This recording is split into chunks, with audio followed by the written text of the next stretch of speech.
Justice League aired on Cartoon Network from 2001 to 2004, and it's pretty much the last superhero cartoon series I remember watching as it aired. Now, I don't have a great memory of the later part of this series, probably because by that point in time it was getting late in high school and I was starting to think about college and I was doing other things. So it was cool to see those episodes for the first time. Now, this series was made by the same people that did the Batman animated series and the Superman series, so it's kind of the last major entity in the DC animated universe. But enough about that. Let's talk about why it kicked ass. I think Justice League succeeds as a TV show for three main reasons. The most basic reason is the production values are high. The animation is very good, it doesn't look dated, the voice acting for the most part is very good. You don't watch it and go, how did I think this looked good or nice or fancy? Like you do maybe the Spider-Man show that appeared in the 90s, which if you go back, it does not look all that great. Now, it also does storytelling really well. It does epic superhero battles and stories really, really well. I think part of that is probably because they split up almost all the episodes into two-parters. So instead of half an hour with commercials, instead you have an hour with commercials, sometimes even more, to tell the really big stories. And that's really important. If you want to raise the stakes that high, and you need to because you have so many superheroes and so many powers going around, you need that extra time, and they spend it really well. Now, another reason I think they're really successful, especially with having multiple superheroes in the same place, is they balance the characters really well.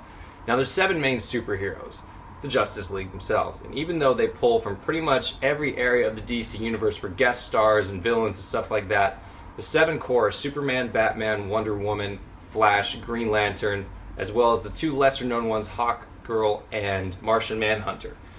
They have 7, but they usually only use 5. It's only in the really big, important episodes that they assemble all 7 of them together at once.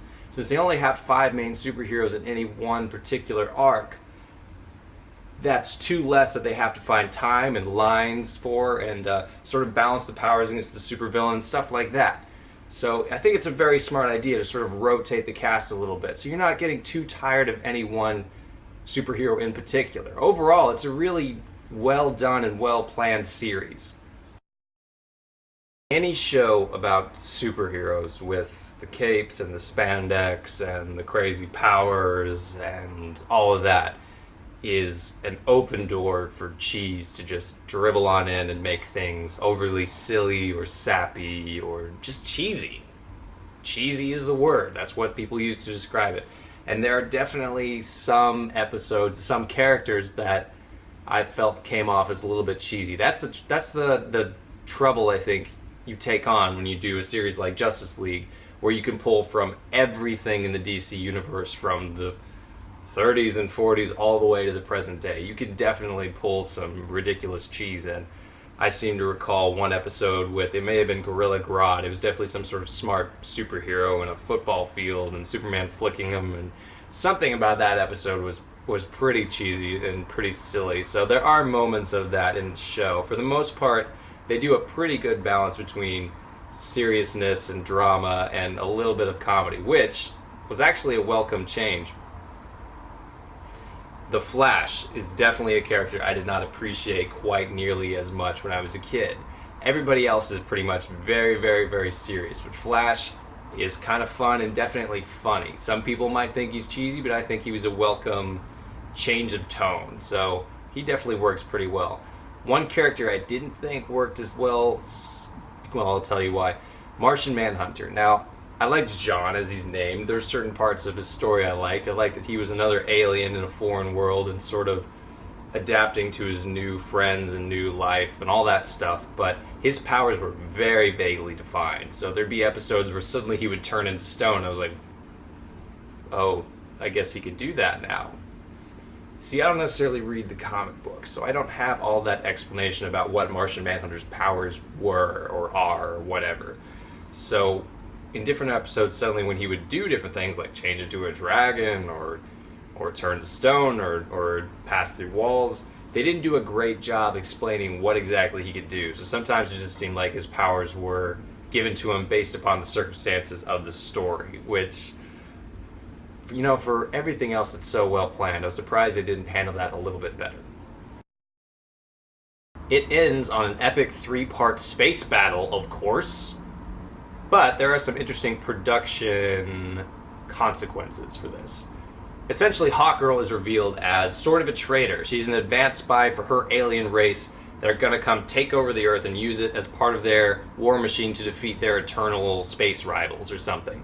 So Hawkgirl is torn between loyalties. She's loyal to her newfound family and friends and boyfriend and the Green Lantern and this place she calls home, but she's also loyal to her people. And it's not like her people are evil and they're going to conquer the universe and everything. They're going to use Earth as some sort of way station in order to beat their eternal space rivals. I believe it means the destruction of everything on Earth, but if they don't do it, they're going to get their butts kicked. So she kind of has to choose sides. And she ends up choosing a side, and the good guys end up winning.